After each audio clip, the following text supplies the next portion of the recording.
हिमाचल प्रदेश में आपदा के बाद मुख्यमंत्री आपदा राहत कोष में लोग दिल खोलकर योगदान दे रहे हैं। प्रदेश सरकार के पास असाधारण तौर पर दान आ रहा है।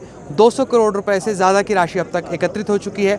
एसएमसी के अध्यापक एक आपको तस्वीरों में नजर आएंगे। ये भी मुख्यमंत्री सुखविंदर सिंह सुक्खू से मुलाकात करने आए हैं, चेक लेकर भी आए हैं और साथ ही साथ मांगों को लेकर भी आए हैं। एसएमसी के अध्यक्ष हमारे साथ हैं सुनील जी। सर, पहले तो बताइए कि क्या मांग है और मुख्यमंत्री से मुलाकात का कितने बजे का वक्त मिला आपको? सर, हमारे को जो समय दिया गया है वो 5 बजे का, जो अंदर से ऑफिशियल अंदर बैठे हुए उन्होंने कहा कि भाई आप 5 बजे तक वेट कीजिए, आप उसके पश्चात ही सीएम साहब आएंगे। और लेकिन जो हमारी जो आज की मांग है वो माननीय मुख्यमंत्री के समक्ष यही है कि आप हमें जल्द से नियमित करें। जो 12 वर्षों से हार्ड और ट्राइबल एरिया में हम सेवाएं दे रहे हैं उसका लाभ और फ़ायदा जो है एसएमसी अध्यापकों को मिलना चाहिए। और आज इतने भारी संख्या में लोग यहाँ पर आए हैं, आप यकीन नहीं करेंगे 500-500 किलोमीटर से हर एक ज़िला से लोग इसी उम्मीद को लेकर आए हैं कि भाई आज आप हमें कुछ ना कुछ तोहफे में ज़रूर देंगे। सर, थोड़ा सा हमारे दर्शकों के लिए आप आसान भाषा में समझाइए, एसएमसी शिक्षक और जो रेगुलर शिक्षक है उन दोनों में क्या अंतर है और काम में क्या और सैलरीज में कितना अंतर है? सर, जो हमारे एसएमसी अध्यापक लगे हैं वो रिक्रूटमेंट थ्रू गवर्नमेंट के द्वारा लगे हुए हैं और सिर्फ इतना है कि जो जो कमीशन होता है वो हमारा कमीशन नहीं हुआ है। और एज ए नॉर्म्स जो हमारी कंडीशन है, जो हमारे जो अब सारी कंडीशन हम फुलफ़िल करते हैं, आरएफएन जो रूल्स है वो फॉलो करते हैं। और आपने पिछले कई सालों से देखा होगा 15 से 17 हज़ार भर्तियाँ जो है अस्थायी तौर पर सरकार ने भर्ती की हैं। और उनका जब पीटीए, पैरा, पैड, जीबीयू इन सभी कैटेगरीज का कर दिया है, जिनकी क्वालिफिकेशन भी पूरी नहीं थी, ऐसे अध्यापकों को भी नियमित कर दिया है। तो हमारे जो एसएमसी के लोग लगे हैं वो अपनी नॉर्म्स एंड कंडीशन फुलफिल करते हैं। तो आज हम उम्मीद करते हैं माननीय मुख्यमंत्री जी से कि आज हमारी जो नियमितकरण की मांग है उसको पूरा कीजिए।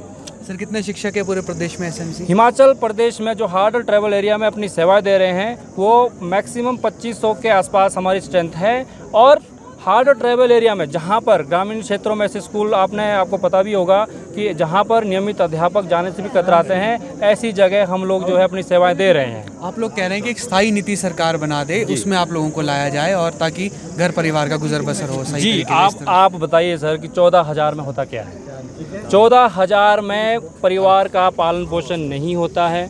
हम उम्मीद करते हैं, आप यकीन मानिए कि जो 50 से 60 हज़ार की सैलरी अध्यापक ले रहे हैं, हम वही काम जो है 15,000 में कर रहे हैं। तो ये तो सीधी सी बात है कि भाई जितना कम सस्ते में मजदूर आपको मिल रहा है आप उनका शोषण करते जाइए। तो आज हम इसी उम्मीद के साथ माननीय मुख्यमंत्री के साथ मिलने आए हैं कि आप जो हमारी नियमितकरण की मांग है उसका पूरा कर दीजिए। हम 2500 एसएमसी अध्यापक परिवार सहित आपका आभार करेंगे, व्यक्त करेंगे और उम्मीद करते हैं कि बहुत जल्द जो हमें स्थायी पॉलिसी में लाया जाए। अच्छा मैडम, आप कहाँ से आई हैं? मैं डिस्ट्रिक्ट मंडी के दुर्गम क्षेत्र में एक पाठशाला पढ़ती है बरोट, मैं उस विद्यालय से हूँ। अच्छा, आप कितने सालों से सेवाएं दे रही हैं बतौर एसएमसी शिक्षक? मैं सन 2014 से हिंदी प्रवक्ता के पद पर कार्यरत हूँ। अच्छा मैम, क्या मांग कर रहे हैं अब आप लोग, क्या चाह रहे हैं? देखिए सर, हमारी सिर्फ और सिर्फ एक ही डिमांड रहेगी, वो है रेगुलर पॉलिसी। देखिए 2012 से हम लोग कार्यरत हैं और बहुत ज़्यादा समय हमें 12 साल होने को आया है। और हम माननीय मुख्यमंत्री महोदय जी से अनुरोध करेंगे और हमारी एक ही विनती रहेगी कि कृपया हमें नियमित किया जाए और इस शोषण से हमें मुक्ति दिलाई जाए। हाँ जी, कुछ महिलाएं हैं, इनसे बात करेंगे हम, क्योंकि जो इनको क्या समस्या हो रही है वो जानना ज़्यादा ज़रूरी होता है। अच्छा मैम, कहाँ से आई हैं आप? मंडी से आए हम। अच्छा, क्या मांग है सरकार से आप लोगों मांग की? यही है कि नियमित करनी चाहिए, हमें रेगुलर चाहिए। अब 12 साल हो गए हमें आते आते, तो फिर हमें नियमित ही करनी चाहिए। अच्छा, इंतजार कितनी देर से कर रहे हैं आप लोग यहाँ? इंतजार जिस सुबह से बैठे हुए हैं हम तो। अच्छा, हाँ जी, अभी भूखे प्यासे ही हैं, अब आएंगे सीएम साहब, पर अभी तक नहीं आए। अच्छा, आप लोग तो चेक लेकर आई हैं यहाँ पर सब मिलकर, तो फिर भी मुलाकात नहीं हो रही? नहीं हो रही है, अभी तक कोई भी मुलाकात नहीं हुई है। अच्छा मैम, आप कहाँ से आई हैं? जी, मंडी से। अच्छा, मंडी से हैं आप। अब बताइए मैम, ये एक तो नियमितीकरण का मामला है, अब महिलाओं से बात करने की वजह ये है कि घर पर सास ससुर बच्चे छोड़कर आने पड़ते हैं, तो फिर कितनी परेशानी होती है? बहुत परेशानी है सर, क्या बताएं, अब बताने लायक नहीं है, तो थक भी गए हैं, तो बुरे हाल है। अच्छा, आपको कितने वक्त हो गए सेवाएं देते हुए? बस सर 2016 से सेवाएं दे रहे हैं। मैम आप कहाँ से आई हैं? सर मैं कुमारसैन से हूँ। ब्लॉक कुमारसैन है और मेरा स्कूल GSSS कोठी घाट पड़ता है। मैं PGC हिस्ट्री वहाँ पर 2015 से जुलाई से। सर हमारी यही दिक्कत है कि हम बहुत परेशान हैं, मतलब खाली आश्वासन ही मिलते जा रहे हैं हम लोगों को। मतलब सरकार हमारे लिए मतलब खाली आश्वासन, मतलब अभी भी 2000 रुपये का लॉलीपॉप दे दिया, बस हो गया जी। और ये लगता है कि ये 5 साल भी ऐसे, हम बहुत परेशान है सर। एक्चुअली सर मेरा मेन पॉइंट है कि अभी रिसेंटली 2022 में अप्रैल में मेरा एक्सीडेंट हुआ था। मतलब मेरी 6-7 मेजर सर्जरियाँ हुई है, मेरे लेग्स में भी स्क्रू डले हैं, बाजू में भी, और फेस की मेरी 4 सर्जरियाँ हुई है। मतलब उस टाइम भी मतलब जो हमें मानदेय मिलता है वो भी नहीं मिला सर। ये बहुत ही एक वो है कि हम लोगों को मेडिकल फैसिलिटीज़ भी नहीं है SMC टीचर्स को सर, जो कि बिल्कुल ही मतलब हमारा तो मतलब एक तरह से एक्सप्लॉयटेशन हो रहा है बुरी तरह से। और हमारा जो स्कूल है वहाँ पर हम 3 SMC टीचर्स हैं और मैक्सिमम हमने वहाँ पर जो है मैक्सिमम चार्ज लिए हैं। MDM का भी सर मैंने देखा है, और स्कॉलरशिप भी है, प्रॉपर्टी है, बहुत सारे चार्ज, एडमिशन विड्रॉल है। तो सर हम मतलब रेगुलर टीचर के इक्वली हाँ सारे काम देखते हैं सर। फिर भी मतलब सर इस तरह की और हमारी फैमिली मतलब इस तरह की हालत हो जाती है कि हम मतलब इधर ना उधर के। और उससे बढ़िया तो इवन की मेरी जेठानियाँ जो घर पे है तो मतलब गाय बच्छू पा रही है सर, उससे अच्छा अपना गुजारा चल रहा है उनका। वो बोलते हैं मतलब हमारे को शर्म फील होती है सर, 20-30 हज़ार तो वैसे ही कमा लेती है अपने दूध घी में ही। हमारे को बोलती है कि छोड़ दो नौकरी, आप गाय रख लो। सर ये बहुत ही मतलब हम बता भी नहीं सकते सर, बहुत ही बुरी हालत। सुबह कितने बजे आए थे यहाँ पर? सुबह सर हम 10 बजे पहुँच गए सर। घर से कितने बजे चले? घर से तो सर सुबह हम 4 बजे चल पड़े सर। और उसके बाद अभी यहाँ बैठे हुए? हाँ जी सर, भूखे प्यासे बैठे हुए सर, बहुत बुरी हालत है। क्या बोल रहे, कब मिलेंगे मुख्यमंत्री? सर हम तो सुबह से इसी वेट में, अब जब तक नहीं मिलते हम तो सर जाने वाले नहीं हैं। इसी मिलकर ही जाएंगे। अच्छा, आप बताएंगे मैम कहाँ से आए आप? सर मैं बरोट से आई हूँ। कहाँ से? बरोट से। अच्छा, बरोट कहाँ हुआ? बरोट हुआ सर डिस्ट्रिक्ट मंडी में पड़ता है। अच्छा। और घटासनी से जाता, घटासनी से 35 किलोमीटर आगे। अच्छा हाँ जी सर। कितने वक्त से आप सेवाएं दे रही हैं SMC शिक्षक के? 2012 से। 2012 एक तो नियमितीकरण की मांग हमें समझ आ गई, इसके अलावा और क्या परेशानी होती है स्कूल में? एक आम शिक्षक है जो रेगुलर है और SMC शिक्षक, आप दोनों के लाइफस्टाइल में क्या अंतर है काम में? बहुत लाइफस्टाइल बहुत अंतर है। एक रेगुलर के लिए जो सम्मान है, सबसे पहले तो बात आती है सम्मान की। स्कूल में भी सम्मान नहीं दिया जाता है कि काम की बारी आती है जब तो हर जगह ड्यूटी, टूर्नामेंट में जाओ आप, किसी मतलब हर सेक्टर में काम लिया जाता हमसे, ठीक है। लेकिन कोई सम्मान की बात आती है तो बोलते हैं नहीं जी आप तो SMC दे रहे हैं। काम उतना ही लिया जाता है, रेगुलर शिक्षक से बराबर ही लिया जाता है, उनसे दुगना काम करते हैं हम और अपने मन से करते हैं। लेकिन जब कोई किसी अच्छी चीज़ की बात आती है तो बोलते हैं ये तो SMC पर है, ये इनका तो पूछो मत, ठीक है सर। और बाकी परेशानी कि हम घर बार छोड़कर इतने सालों से एक ही जगह पर काम कर रहे हैं तो बहुत दिक्कतें आती है सर। घर में छोटे बच्चे हैं, अभी मेरी सास का, आज भी मैं आई हूँ अगर तो मेरे घर में देखो सर 2 साल की बेटी है छोटी। मेरी सास की सर्जरी हुई है, 50+ उनको स्टिचेज लगे हैं, वो बेड रिटर्न है, हस्बैंड की भी तबीयत ठीक नहीं है। इसी उम्मीद से आए कि आज हम जाएंगे और अपनी परेशानियों को CM से माननीय मुख्यमंत्री जी के सामने रखेंगे और वो हमारा कुछ ना कुछ करेंगे। और सुबह से सर सुबह हम 2 बजे चले हैं, हमने सिर्फ 10 बजे खाना खाया है। उसके बाद हम इसी इंतज़ार में कि माननीय मुख्यमंत्री जी आएंगे और हमारी मांगों को सुनेंगे और हमारा कुछ करेंगे सर। लेकिन अब मुख्यमंत्री जी से एक ही गुजारिश है कि वो या तो हमें नियमितीकरण कीजिए या तो फिर हमें निकाल दीजिए। उससे हम एक्सेप्ट कर लेंगे कि इतिहास रच देंगे, हम भी मानेंगे कि माननीय मुख्यमंत्री जी ने एक इतिहास रचा, हम काबिल नहीं थे तो इसलिए हमें 11-12 सालों की सेवाओं के बाद हमें निकाल दिया। हम खुशी खुशी उस निर्णय को एक्सेप्ट कर लेंगे। लेकिन सर अब बार हम घर में बच्चों को छोड़कर उस घर के प्रति जो हमारी घर के प्रति जिम्मेदारी हम ना तो उनको निभा पा रहे हैं। स्कूल में तो हम 101% हमारा रिजल्ट, हमारा रिकॉर्ड देखिए, हमारे सभी शिक्षकों का रिकॉर्ड देखिए कि कितना है, सभी ने 100% रिजल्ट दिया है। कहीं भी, चाहे आप स्पोर्ट्स के इसमें जाइए, चाहे एजुकेशन में जाइए, चाहे शिक्षा के क्षेत्र में लीजिए, सबका आप खंगाल सकते हैं, सभी हमारा रिकॉर्ड खंगाल सकते हैं कि किसने कितना किया। लेकिन हमारी दिक्कतें सर अब तो इतनी गुजारिश है कि अब हमें जल्द से जल्द नियमित किया जाए और हमारे दुखों को भी समझा जाए। आपका क्या नाम है मैडम? सर मेरा नाम लता ठाकुर, मैं डिस्ट्रिक्ट मंडी से भाषा अध्यापिका हूँ। हमारी सभी की सर यही मांग है कि नियमितीकरण हो और सुबह से वेट कर रहे हैं कि कब जैसे CM सर आएँ और हमारी बात सुने। मतलब अब बहुत हो गया है, जो एक मनोदशा है ना वो कहने लायक नहीं है। मतलब मीडिया बंधु भी सभी जानते हैं, हम हर बार अपनी बात कह चुके हैं। अब तो सीएम सर से बस हाथ जोड़ के विनती है कि वो हमारी मनोदशा को समझे और जो हमारा हक है, हम सभी चाहते हैं कि नियमितीकरण हो, तो हमें उसका तोहफा जल्दी से जल्दी दें। अच्छा, देश भर में तो एक छवि है कि हिमाचल के मुख्यमंत्री से मिलना बहुत आसान होता है बाकी राज्यों के मुकाबले, आपको भी लग रहा है ऐसा? सर ये तो देख ही रहे हैं, हम सुबह से उनका वेट कर रहे हैं। कम से कम आप सभी मीडिया बंधु आ रहे हैं, वो पूछ रहे हैं कि आप सीएम सर से क्या चाहते हैं। हम डिमांड तभी रखेंगे अगर वो हमारे हमसे मिलेंगे, हमारी बात सुनेंगे। अब तो पहले उन्होंने टाइम दिया था, अब 5 बजे बोला है, 5 बजे से भी टाइम निकल गया। सर दूर दराज से आए हैं, सभी ने वापस भी तो जाना है घर, कम से कम हमारी बात तो सुने। हम इतने लोग यहाँ पर अपनी बात रखने आए हैं, हमारी बात सुने। हम बस चाहते हैं कि वो जल्दी से जल्दी हमारे पास आएँ। और हमारे आपके घर पर कौन कौन है मैम?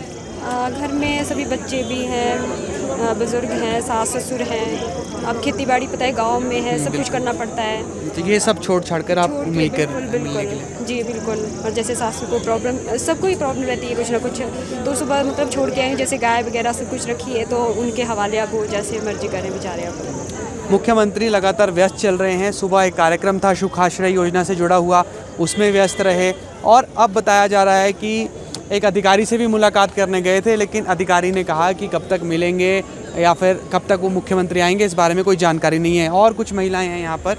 मैडम कहाँ से आई हैं आप? सर मैं जो है सराहां ब्लॉक से आई हूँ। अच्छा, सराहां ये जिला सिरमौर? जिला सिरमौर से। अच्छा मैडम, क्या आप क्या पढ़ाती हैं वहाँ पर? सर मैं गवर्नमेंट हाई स्कूल मलगढ़ में हूँ, मैं टीचटी आर्ट्स हूँ। अच्छा, एक तो नियमितीकरण की मांग हमें आप लोगों की समझ आ गई कि आप लोग एक रेगुलर पॉलिसी की मांग कर रहे हैं। मैं ये समझना चाहता हूँ आपसे कि मान लीजिए कोई रेगुलर शिक्षक है आपके स्कूल में और आप एक एसएमसी शिक्षक के तौर पर सेवाएं दे रहे हैं, आप दोनों की सेवाओं में क्या अंतर है उस स्कूल में? सर अंतर तो हमारी सेवाओं में कोई नहीं है जी। जितना जो रेगुलर टीचर काम कर रहे हैं उसके बराबरी, मतलब मैं कहूँगी उससे कहीं ज़्यादा जो है एसएमसी शिक्षक काम कर रहे हैं। लेकिन जो है उनको वेतन जो है अगर देखा जाए तो कहाँ एक रेगुलर टीचर्स जो है, आप आज एक टीचटी की अगर रेगुलर टीचर की जो है जिसकी 4-5 साल की जॉब होगी, वो कम से कम भी 50-55 हज़ार सैलरी है। हम लोगों को 8-8 साल जो है सेवाएं देते हो गए, मुझे 8 साल हो गए हैं, बाकी जो हमारे साथी हैं उनको 11-12 साल सेवाएं देते हो गए हैं। तो वो जो है टीचटी और पीचटी को जो है 15,000 रुपये पर मंथ दिए जा रहे हैं, बाकी जो एलटीज़ और डीएम है उनको 11,000 रुपये। तो आप ये खुद इमेजिन करके देखो कि 11,000 में एक व्यक्ति जो है उसने अपने परिवार का पालन पोषण कैसे करना है। और ये नहीं कि वो घर के पास उनको स्कूल मिले हुए हैं, कोई रूम लेके रह रहा है, कोई डेली किसी को जो है 30-30, 40-40 किलोमीटर डेली सफ़र करना पड़ता है, आने जाने के लिए उनको जो है बड़ी मुश्किलों का सामना करना पड़ता है। लेकिन फिर भी जो है हम बारिश हो, सर्दी हो, गर्मी हो, हम अपनी सेवाएं दे रहे हैं। लेकिन सरकार जो है हमारा इतना शोषण कर रही है। अब देखो पीटीए, पैट, पैरा, इन सबको सरकार ने जो है 8-8, 9-9 साल में जो है इन लोगों को जो है कॉन्ट्रैक्ट पॉलिसी दी है या फिर नियमितीकरण का तोहफा दिया है। इसी की तर्ज में हमारे साथ जो एसएमसी पॉलिसी है, ग्रांट इन एड जो थी, पीरियड बेसिस जो हम टीचर लगे थे, हमारे साथ ही जो है उर्दू और पंजाबी टीचर भी लगे थे। लेकिन वो लोग जो है उनको रेगुलर कर दिया गया है। फिर हमें ये समझ नहीं आता है कि हम लोगों के साथ भेदभाव क्यों हो रहा है। क्योंकि एक अध्यापक, आपको पता ही है कि अध्यापक जो है एक राष्ट्र निर्माता है, लेकिन हम लोगों को जो है स्कूल में, हाँ जी ये एसएमसी वाले हैं, एक्स्ट्रा कोई काम है एसएमसी वाले देख लेंगे, जो रेगुलर टीचर्स हैं उनकी नज़र में से ये तो पता नहीं ऐसे ही लगे हुए। जबकि हम सब पूरे RNP रूल्स जो हैं वो हम कंप्लीट कर रहे हैं। हम लोग जो हैं, हमारी बेसिक जो क्वालिफिकेशन है, बीएड है, टेट क्वालिफाई है, हम लोग शिक्षा में उन लोगों से, अपनी जो एजुकेशन क्वालिफिकेशन है हमारी, हम किसी भी चीज़ में उन लोगों से पीछे नहीं है। सिर्फ एक हमारा अगर कमीशन जो है वो क्लियर नहीं है, उस बेस पे हमें जो है इतना जो है हाशिए पर धकेला जा रहा है कि हमें 12-12 साल हो गए हैं। लेकिन सरकार जो है, हम जो है चौथी सरकार जो है, एसएमसी अध्यापक जो है अपने समय में चौथी सरकार देख रहे हैं, लेकिन आज तक किसी भी सरकार ने जो है हमारे लिए कुछ जो है नियमितीकरण के लिए कोई स्टेप उठाने की कोशिश नहीं की है। हमारे समय में अब चौथे सीएम जो हैं वो आ चुके हैं और हर बार हमें ये जो है, हम सिर्फ क्या है एक वोट बैंक बन गए हैं सभी सरकारों के लिए। बीजेपी की गवर्नमेंट आती है, हाँ जी हम आते ही सत्ता में आते ही जयराम सरकार ने जो है ये किया, हम सत्ता में आते ही जी सबसे पहले एसएमसी अध्यापकों को रेगुलर करेंगे, उनके लिए पॉलिसी बनाएंगे। बीत गए जी 5 साल हमारे को आश्वासन देते हुए। उसके बाद अब जो है इलेक्शन टाइम में जो है अब इनका भी यही था जी, हम आते ही जो है OPS लागू करेंगे, एसएमसी वालों के लिए पॉलिसी बनाएंगे। लेकिन जो है हमें तो पता नहीं सरकार क्यों हमारी उपेक्षा कर रही है। हमें अपना जो है कसूर समझ में नहीं आता है सर, क्योंकि जितने भी एसएमसी जो अपॉइंटमेंट्स हुई हैं वो जो है कुछ बीजेपी के जो है टेन्योर में हुई हैं, कुछ कांग्रेस के टेन्योर में ही हैं। तो हम ऐसा भी नहीं कह सकते कि नहीं ये किसी एक जो है गवर्नमेंट के विशेष जो है कि भाई ये उनकी भर्तियाँ हैं, हम नहीं इनको करेंगे। तो इसमें जो है सभी विचारधाराओं के लोग हैं। तो हम जो है सरकार से ये कहना चाहते हैं कि हमारे लिए जो है कोई हमारे साथ कोई राजनीति ना करें, हम लोगों को हमारा हक दें ताकि हम जो है अपने भविष्य के प्रति आश्वस्त हो सकें। और हमारे में से बहुत से टीचर्स ऐसे हैं सर जो है 50 क्रॉस कर चुके हैं। अब कब जो है वो लोग रेगुलर होंगे और कब वो लोग जो है ओपीएस में आएंगे। हम लोगों के लिए हम ओपीएस का हम क्या करेंगे सर जब हमारे लिए कोई पॉलिसी नहीं है। और सबसे बड़ी बात है कि इस महंगाई के समय में सर हमारा तो गुजारा चलाना मुश्किल हो रहा है। और हमें जो है जो मनरेगा मजदूर है उसके लिए भी जो है हमारे जो रोज़गार गारंटी एक्ट उसमें बेरोजगारी भत्ते का प्रावधान है। हम लोगों को तो छुट्टियों की भी सैलरी नहीं मिलती। क्या छुट्टियों में हम लोगों ने खाना नहीं खाना है? क्या छुट्टियों में हम लोगों ने अपना जो है रूम का रेंट नहीं देना है? क्या हमने अपने बच्चों की फीसें नहीं देनी है? अच्छा, जब विंटर वैकेशन होते हैं, समर वैकेशन, हमें उसकी सैलरी नहीं दी जाती है सर। हमें हमारी जो है सैलरी काट दी जाती है। बल्कि कई एक स्कूल्स तो ऐसे हैं क्योंकि सारे स्कूलों में भी अपनी मनमानियाँ चलती हैं। जो वहाँ पे जो भी जो अकाउंट्स वगैरह देखते हैं वो अपने अपने हिसाब से। कई स्कूलों में तो ऐसे है कि अगर जो है जैसे हमारे को फेस्टिवल ब्रेक होती है तो उसमें अगर जो है छुट्टियाँ जाना पड़ जाती हैं तो उसमें भी सैलरी काट दी जाती है सर। अब हमें जुलाई के हम जो है हमारी जो है समर वेकेशन स्कूल है, अब हमें जुलाई की छुट्टी मिली है सर। उसमें एक दिन की छुट्टी मिली है सर जुलाई की, जो एक दिन का जो है सैलरी मिली है। अब एक दिन की 400-500 रुपये की सैलरी एक महीने में, क्या आप उसमें गुजारा कर पाएंगे? तो हमारा जो है सरकार से जो है और सीएम साहब से यही निवेदन है कि सर प्लीज़ हमारे लिए कुछ करें, क्योंकि हम लोग जो है जितने भी अभी तक जितनी भर्तियां हुई हम सबसे ज़्यादा शोषित वर्ग हैं। और जबकि बाकी वर्गों में जो है बाकी जितनी भी भर्तियां हुई उनमें कुछ ना कुछ चलो उनकी क्वालिफिकेशन में कुछ कमियां थी या चाहे उन्होंने बाद में पूरी की, लेकिन हमारे लिए जो है ऐसा कोई भी जो है हमें ये नहीं दिखती कि सरकार को ये आए कि नहीं जी आपकी एजुकेशनल क्वालिफिकेशन पूरी नहीं है, हमें इसमें दिक्कत आ रही है। तो हम लोग जो है इसी वजह से जो है यहाँ आए हैं कि सर हमारे लिए कुछ करें। अदरवाइज़ हम लोग भी यहाँ पे अनशन पर बैठने के लिए तैयार हैं। हम लोग अनशन पर बैठेंगे जब तक सरकार हमारी मांगों को पूरा नहीं करती है। अब हम जो महिलाएं इतनी आई, हमारे छोटे छोटे बच्चे हैं घर में, बच्चों को छोड़ कर आए हैं हम लोग जो है हर 2-4 महीने बाद चले रहते हैं जी हाँ जी आज इस मंत्री से मिलना है, इस मंत्री से मिलना है, लेकिन सिवाय आश्वासन के हमें कुछ नहीं मिलता है सर। अपने खर्चे पर 11-11 हज़ार सैलरी मिलती है, उसमें फिर इतनी दूर दराज के क्षेत्रों से सर यहाँ पहुँचना 10-10, 15-15 हज़ार में तो गाड़ियाँ हो जाती हैं सर। आप खुद इमेजिन करो कि हम लोग अपना परिवार चला रहे होंगे। कहने को हम टीचर हैं जी ना, हम तो सर कहीं पे दिहाड़ी भी नहीं लगा सकते। हमारे से अच्छे तो मनरेगा मजदूर हैं, वो भी सर आज एक मिस्त्री जो है 1000 रुपये दिहाड़ी ले रहा है, 30,000 रुपये महीना कमा रहा है। हम लोग कहने को टीचर हैं जी, आप लोग तो टीचर हैं, आप लोगों के तो मज़े हैं, लेकिन वो तो हमारे को पता है कि 11,000 में क्या हो रहा है वहाँ पर। तो हम आज सीएम साहब से जो है आप लोगों के माध्यम से ये कहना चाहते हैं कि सर प्लीज़ हमारे लिए भी जो है बाकियों की तर्ज पे जो है बाकी जितनी भी जो है भर्तियां हुई हैं उनकी तर्ज पर प्लीज़ सर हमारे लिए भी कोई पॉलिसी लाएं जल्दी से जल्दी, ताकि हम लोग जो है अपना काम सही ढंग से कर सकें। अदरवाइज़ जो है काम तो हम फिर भी उतना ही कर रहे हैं सर। वो तो हमें पता है हिमाचल में जो है दूर दराज क्षेत्रों में अधिकतर ऐसे स्कूल हैं जहाँ पर जो है सिर्फ एसएमसी अध्यापक ही कार्य कर रहे हैं। और हमें भी सर, हमें एक हाई स्कूल में हूँ, हम जो है 3 टीचरों ने भी हमने 5-5 क्लासें देखी हैं, हमें काम तो पूरा एक भी पीरियड फ्री नहीं मिलता है सर, क्योंकि जो है हमारे जो है पोस्टें वैकेंट चली रहती हैं, तो सारा बर्डन जो है हमारे ऊपर आता है। काम हम पूरा कर रहे हैं, कहने को पीरियड बेसिस है, लेकिन जो है 8:45 to 3 PM जो है हमारी जॉब होती है, कोई रिलैक्सेशन नहीं है। लेकिन जब सैलरी की बात आती है तब हमारे लिए सैलरी का प्रावधान नहीं होता है। ठीक है, शुक्रिया मैम बात करने के लिए। तो कहते हैं कि जो शिक्षक है वो राष्ट्र निर्माण में अहम भूमिका निभाता है। शिक्षक का काम है बच्चों का भविष्य बनाना, लेकिन अपना ही भविष्य जो है वो कहीं ना कहीं अधर में लटका हुआ नज़र आ रहा है। और उत्तर इस बात का भी सरकार को देना होगा कि जब एसएमसी शिक्षकों के लिए स्थायी पॉलिसी बनाने की बात कही गई थी तो अब वो पॉलिसी आखिर क्यों नहीं बनाई जा रही है। फिलहाल के लिए इतना ही। आप जुड़े रहिए एबीपी लाइव के साथ।